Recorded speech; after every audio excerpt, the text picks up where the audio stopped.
back to my channel. My name is Funzo, and if you're new here, welcome. Perfect.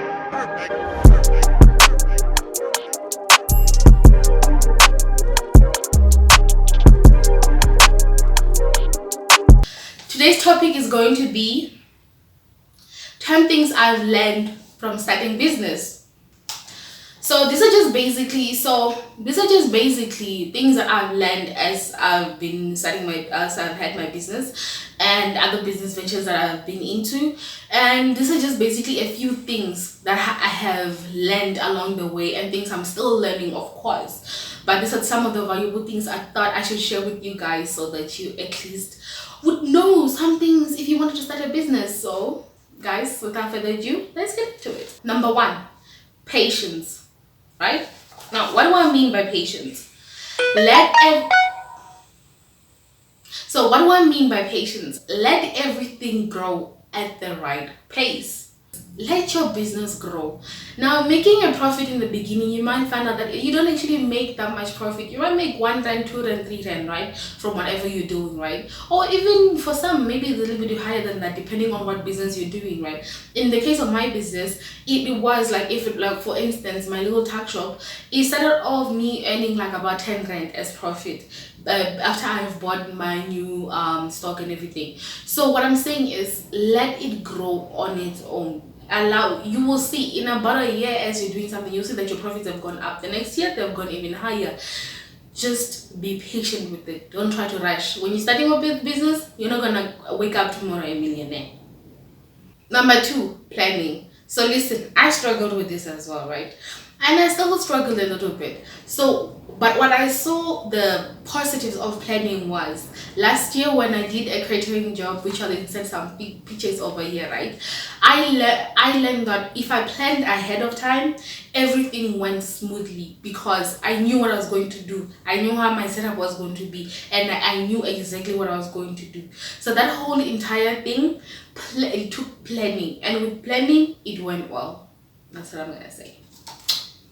Okay. So number 3, keep the records of your financial transactions or money that you're using in and out of your businesses, right? So know where your money is going. Know where your money is going, because you don't want to wake up one day and go like, where is all my profit? I've been working all this entire time, but I have no money to show for it. So what you want to do is keep a record of it. Keep a record of exactly how much is going out of your account, how much money is coming in, and what you're doing with that money. Where exactly is your profit and where exactly is your loss? So that if you need to get rid of something in your business, or you need to analyze your business to see maybe if something is going wrong, then the money aspect of it, as to where the money is going, that is how you will see if you're making gain or a loss. So I learned this the hard way. The beginning of 2019, on my tuck shop and baking business, I was making sales and I was doing all of those things, but the problem was I was not keeping track of how much money I was actually spending and how much money was actually coming back in. So in that instance, and besides that, it's spending money that was meant for business on myself on things that didn't make any sense, buying snacks, buying food, buying things that I don't actually need. So what I'm gonna say is, make sure you keep a record of everything, so that you're accountable to where your money went to. Number 4, advertising. This is the most important. Now, imagine you spend all that money to get equipment or to hire staff, or you spend money you spend money on other things to make sure that the business was gonna start off somewhere. But you're missing a key thing: advertising your business, letting people know you have a business. If you just keep the business to yourself and think, oh yeah, maybe word of mouth will actually work, maybe it won't. Maybe what you need to do is actually advertise.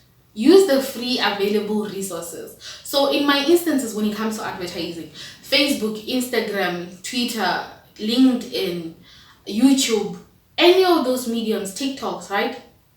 Try as much to, if you have a product, do product placement, like how when you're watching X Factor, if they are sponsored by a Dunkin' Donuts or something, you will see a cup of Dunkin' Donuts right in front of the stage. So for you, that will be your business, right? So if there's, for instance, like me doing a YouTube channel, right, on some of my videos you will see my t-shirt with a logo, or right on my video you will see a logo. That is my business logo, and I'll keep telling you that I am into catering, baking, and I have a little tuck shop.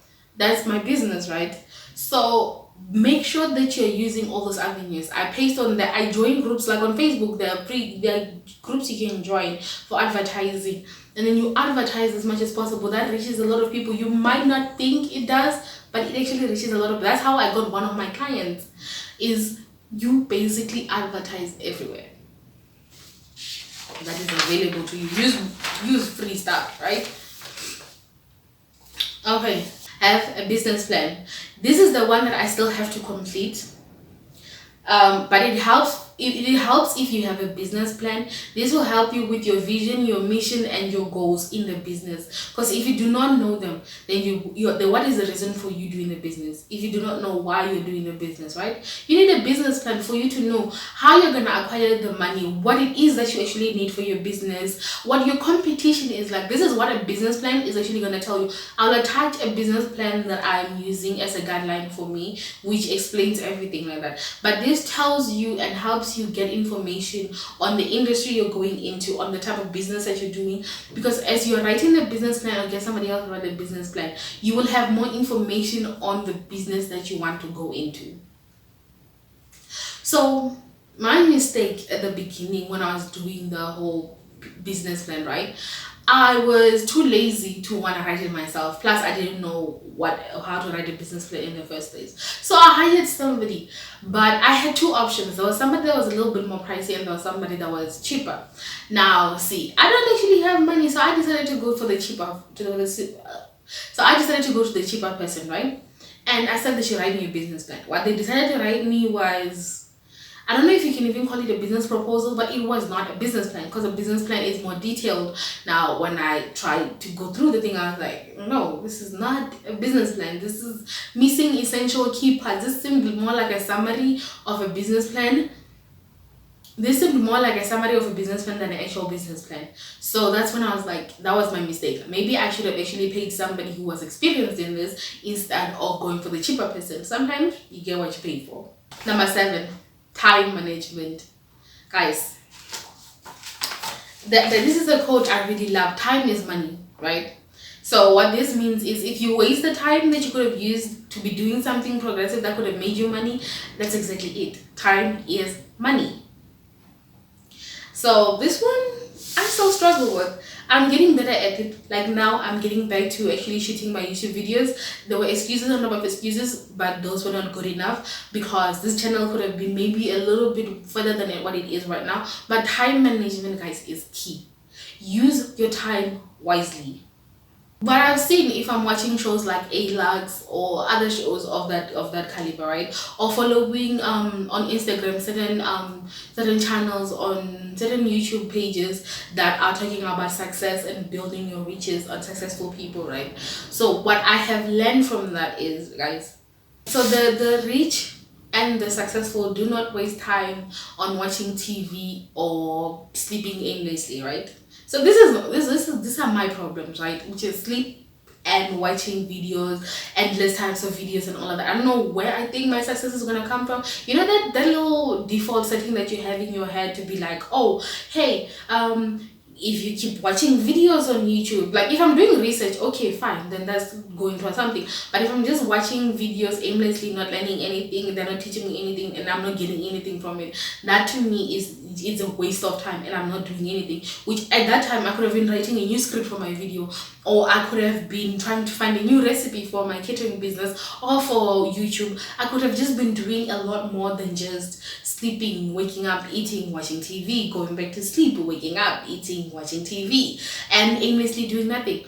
What the successful and the rich probably do, what the rich and the successful do, is they read books. I'll attach some books that even my brother reads, and he says that are very good. He reads them on Audible, and I'm also trying, guys. We are always improving. I'm also trying. I'm trying to finish books, and I do see the value when I do actually finish a book. I'm like, oh, okay, I learned something. My vocabulary is much better. I learned something new, probably about history or about a topic that I didn't know anything about. Guys, invest your time in reading books. Learn to read books. And if you have kids, right, teach them reading at a young age. As in, start them on reading little books, then add the books, let it grow. Let them love reading as much as they love playing outside, as much as they love watching TV. It's a habit that is formed that you should get your kids to become addicted to. I envy people who love reading and all of that. For me, I'm learning to do it. But seriously, books are an invaluable source. No, are a valuable source of knowledge. And number 8, do your research. Now, what I mean is, before you go into an industry, don't just wake up in the morning one day and say, oh, hey, so I just want to start a business. I have no idea what this business is. I don't know the risk. I don't know the risks associated with this business. I have no idea if investing my money into this business is anything. I just gonna wake up today and just, start off a business because I have the money for it, right? Don't do that. Know the industry you're going into. Understand the industry you're going into. See, I had a little bit of mistakes of not knowing what catering really was, but at the same time, I asked my chef, who is I asked my lecturer, who was a chef, whose wife was doing catering, how that was. When I was at work, when I was doing my internship at a restaurant, I did the banqueting side so that I could learn how you do catering. So basically what you need for catering, how your setup should be, and what your aim is for those things. So I did that for months, and I was like learning more and more, and I was like, okay, I'm understanding how you do all of these things. So do your research, know your industry. Also, if you're starting off something, start off with one niche, and then if you're growing in and you're diversifying your portfolio, which you should, don't put all your eggs in one basket, but also learn about each industry that you want to go into. This would have helped me when it came to business registration, right? So the very first time I registered my very first business, I paid someone about 900, I think 900 to 950. I paid them to do business registration, triple BEE, test clearance, and all of those things. Only for me to find out last year, as I was doing, like last year and this year, as I was doing certain things, that actually I could have done this all by myself. So, for instance, test clearance. I did a test clearance for my sister-in-law for her business, right? And as I was doing that, all the businesses that I'm gonna mention will be linked, and all the channels that pages I've been mentioning will be linked in the description box. So as I was doing her tax clearance, I realized this thing, yes, it takes time, but as you're doing it, it is actually not that it's actually not hard at all. And if I was stuck, I would just call the SARS office and they would help me out. So I was like, I should have just done this myself. Or you can just go to the SARS offices with every document that you have, and they're gonna do it for you. Just make an appointment, go there. I think nowadays during the COVID, you have to make an appointment, but just go there and then they will do everything for you, or do it online, whichever one is easier for you, right? But it's not that difficult. Also, business registration, which is gonna be a video I will make for y'all. I just have to edit it. That's the only thing that's left. I've already did the screen recording of me registering a business. I will record it and put it online for you, but it's easy. All you have to have is 175 rands. Remember what I said, right? I paid 950 to get my business registered, right? So all you need is 175 rands. 50 bucks is to book, is for your name, and then the 125 is for the business registration, right? So all you need is 4 names that you want. Let the first one be the actual preferred name that you want, but in case that one is no longer there, make sure that the names you're putting in order are actually ones where you're okay with your business having. So as you're planning on having your business, this is where research comes into it. Make sure you have that. So, but I'm gonna go more into depth in the business registration one. I'll also do a tax clearance one and a triple BE one, because the triple BE certificate was so easy and simple that I was just like, I could have done all of this myself. It really did not need me paying someone that amount of money for them to do something that I could have done myself. And because I didn't actually look into it or didn't even try, that's what you get. You pay a lot of money for it. So, number 9. take it a step at a time. So what you might have been realizing, as we've been talking, I've been saying, let everything grow at its own pace or with patience and all of that, right? So what I'm gonna say with this one is, start off, right? You did your research, you have your business plan, you have your finances, as in how, like the investment money that you're gonna put in, you have all of these things ready and ready to go, right? What you're going to do is do these things a step at a time. So you're gonna learn as your business grows. So like, let's say for a tuck shop, when I started off, right? When I started off, I had about two things I was selling, right? It was some candy and some how do you, some zimbas. I don't know what is how you call them. I forgot the name of. It's chips. No, not chips. Crisps. Yeah, I think that's the word. Okay, I think I was selling sweets and crisps, right? And that was when I started off, right? That was a small thing I was doing, and that was making me enough money. But the more I saw that they wanted some other stuff, I started adding in slowly, but one at a time. There's a time I also added like cool drinks and stuff like that. But the more I wanted to sell it, the more I was like, oh crap, this didn't work out. And because I didn't work out, I decided to take it out, then went back to something else and added something else that I actually like, right? But I took it a step at a time, learning how everything goes. Do not rush anything. It was like for me when I started my catering business, I didn't go off and find, the first thing I didn't do was get a business account or get a website. I started on a free website before I went to the website that I own now, right? I started on a free website. Then from my free website, that's when I started paying for this website. And even here, I'm not using like the biggest package. I'm using a package that I know I require and need. And this is for, because it gives me access to an email that is solely mine, so my business email and everything. But that was after, that was at a step, like I was doing that slowly. I didn't start my business and then the next thing I had a website. I started using the free things first and then I started paying slowly, right? So take it a step at a time. Allow yourself to grow. You will make mistakes. You learn from them. Mistakes are just something you're learning from. I think I have that on one of my blog posts, which again I will link my my website where you can get the blogs. But mistakes are just lessons you've learned. Now you know what not to do. Do something else.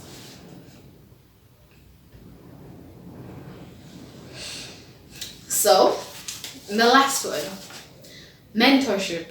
Get a mentor. Get you someone either in the industry or somebody who's in business or somebody somebody in business, right? Who knows about starting a business or knows the industry that you want to go into. Mentors might not look like something that you might actually need and require, but if I'm being honest, these people will help you focus. That will help, and besides focusing, they can help you meet new people that you need to make businesses. They can promote you, they can help you, they can tell you what mistakes they made as they were setting up their businesses, or the industry that they know that these mistakes have been made in the industry, right? This is plus your own research that you've already done, right? But this person, for me, I have a mentor, and they help me hold myself accountable for not doing something, that not putting up a video. Now the more they will talk about it, the more I'll be like, okay, yes, I'm accountable for this. This is just me, this is nobody else. Or if I'm not making advertising, or I'm not advertising on these platforms, or I'm not doing anything, then they hold me accountable, and I hold myself accountable as well. So what I'm saying is, a mentor is something that is very valuable, that you will see as you're growing. Get yourself a mentor, and you can have more than one mentor. You can have them in business and in the industry you want to go into, but just make sure that you have one. That will be such a reliable source of information, of just of a lot of information. So guys, I really do hope that those 10 lessons that I have learned in my own personal business is something that can help you guys. I really do hope that you enjoyed that. And if you want to see more videos like this, guys, just subscribe and click on the notification bell, and you will get notified the moment I drop a new video, which I do drop a video on Mondays and on Fridays, guys, at 3 p.m. Guys, I hope you really enjoyed this video, and if you did, don't forget to give it a thumbs up and comment down below what lessons have you learned from your business or from working for someone, what have you learned in your life? What are the life lessons that you have gotten from there? Let's help each other learn and grow. Thank you guys for watching, and please do share with your family, friends, and anybody so that I can grow my channel as well. And thank you for coming back to my channel, of course. And if you're new, don't forget to hit the subscribe button. And guys, thank you for watching.